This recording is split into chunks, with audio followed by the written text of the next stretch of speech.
25 வருஷமா உங்களெல்லாம் கட்சி தலைவராக்கி அழகு பார்த்து ஏன் போதாதா? அதெல்லாம் 4 முறை உங்களை எம்எல்ஏ ஆக்கி 8 முறை எம்எல்ஏ எலெக்ஷனை நிக்க வச்சு எம்பி எலெக்ஷன் நிக்க வச்சு, ஆனாலும் அதெல்லாம் பத்தல. அவரால் பதவி இல்லாம இருக்க முடியாது. சூழ்ச்சி என்னைக்கு ஆரம்பிச்சாரு? அன்னைக்கு சொன்னாங்கல்ல, என்ன தலைவராக்கி அடுத்த நாளே சூழ்ச்சி. கொஞ்சம் கொஞ்சமா சொல்லி ஐயா உங்க படத்தை சின்னதா போட்டாங்க ஐயா, ஸ்டாம்ப் சைஸ்ல போட்டாங்க ஐயா.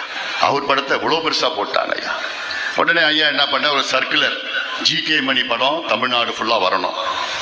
இதுதான், அதுக்காக தான் இப்படி ஒரு சூழ்ச்சி பண்ணி அப்பா புள்ள ஒரு உறவை, அப்பா பிள்ளைக்குள்ள இந்த இடைவெளி போட்டு உண்டாக்கி என்னென்ன பண்ணிட்டு இருக்கிறானுங்க.